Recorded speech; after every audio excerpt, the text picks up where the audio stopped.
नमस्कार दर्शक बंधु मु प्रदीप आपण मानक स्वागत करुच्ची आजिर आउ एक नुआ भिडियो तो गतकाली संसद रे 2024 एवं 25 मसीहा जहाँकि पूर्णांग बजेट पारित होईची। तो एथिरे उभय गरीब श्रेणी ठू आरंभ करी धनी श्रेणीर लोक मानक पई केंद्र सरकार तरफ बहुत किछि नुआ योजना एवं विभिन्न विभागर टंका अर्थ केते खर्च होबो से नहीं अर्थमंत्री निर्मला सीतारमण डिटेल्स अपडेट जनइतिले।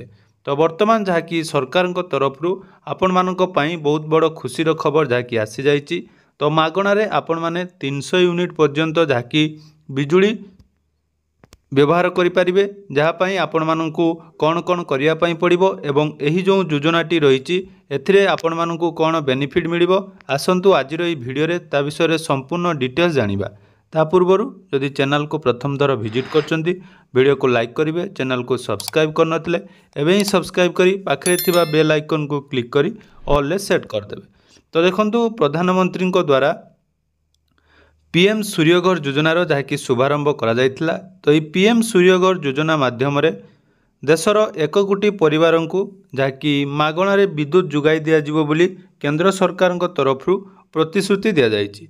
तो यही योजना माध्यम आपण माने रूफटॉप सोलार आपण मानक घरर छात उपरे लगे मासकु 300 यूनिट पर्यंत बिजुली जहाँकि मागणारे व्यवहार करने सहित आवश्यक व्यतीत अन्य जो बिजुली आपण माने सरकार को मध्य बिक्री करि परिबे। तो यार जो अपडेट रही तो देखिपे जहाँकि पीएम सूर्यघर मागणा विद्युत योजना घोषणा कले अर्थमंत्री मिलिबो 300 यूनिट मागणा बिजुली। तो अर्थमंत्री निर्मला सीतारमण मंगलवार बजेट 2024-25 उपस्थापन करिसेंती। निज बजेट अभिभाषण रे अर्थमंत्री सोलार शक्ति उपरे आधारित एक स्वतंत्र पीएम सूर्यघर मागणा विद्युत योजना घोषणा करिसेंती। तो ये मागणा सौर विद्युत योजना संपर्क में अर्थमंत्री कहिसेंती जे प्रधानमंत्री सूर्यघर योजना मागणा विद्युत योजना आरंभ होईची। यह अधीन रे छात उपरे सौर पैनल लगाजिबो जहाद्वारा 1 कोटी परिवार को प्रत्येक मासरे 300 यूनिट जाए मागणा विद्युत मिल पारिबो।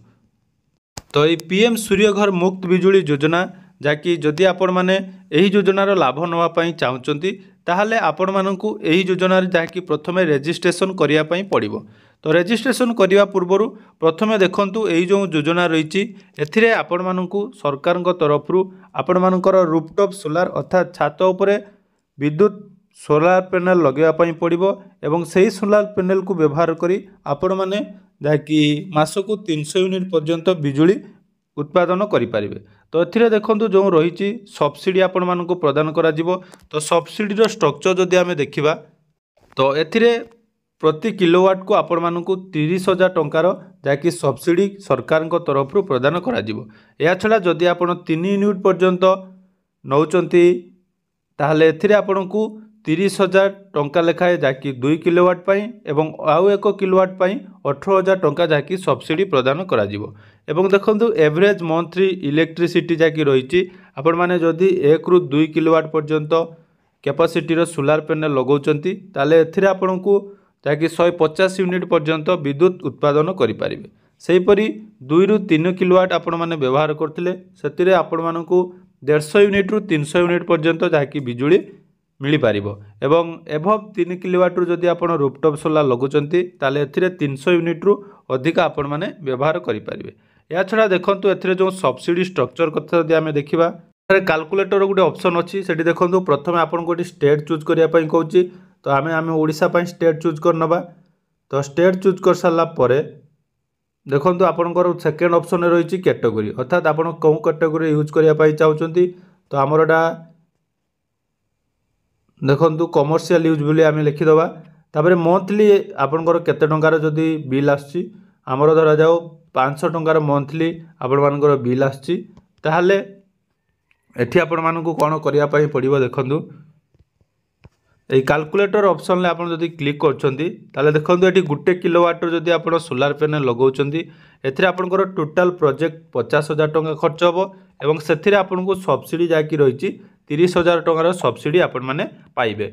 या छड़ा देखंतु जदि 3 किलोवाट आपण माने लगिया पई चाहुचंती तो 3 किलोवाट उपरे जाकी आपनकर टोटाल एस्टिमेट प्रोजेक्ट वैल्यू देखो 1,44,999 रही सब्सिडी आपन को 78,000 टंका प्रदान करा एवं टोटाल एस्टिमेट कंज्यूमर शेयर जैकि 66,999 टंका रही योजना जो मैंने भी ऑनलाइन आवेदन करने चाहते तार ऑनलाइन आवेदन डिटेल प्रोसेस मुझे तेणु जो भी आपण मानक कहुच्छे मागणारे मिल किंतु सर्वप्रथम आपण मानक सोलार पैनल जाकि इनस्टॉलेशन करने पड़ो एवं यही सोलार पैनल लगेला आपण मानक जहाँकि 300 यूनिट पर्यंत बिजुली आपण माने उत्पादन करें। तेणु पीएम सूर्यघर योजना रे जदि आपण माने रजिस्टर करना तो रजिस्ट्रेशन करने पुणी थे आपण मानक कही रखी रजिस्ट्रेशन करने जदि चाहते डिस्क्रिप्शन में तार लिंक देदेवी से लिंक रू दे आपण माने रजिस्ट्रेशन करेंगे और रजिस्ट्रेशन कलापर आपण माने यही सब सुविधार लाभ पाई परिबे।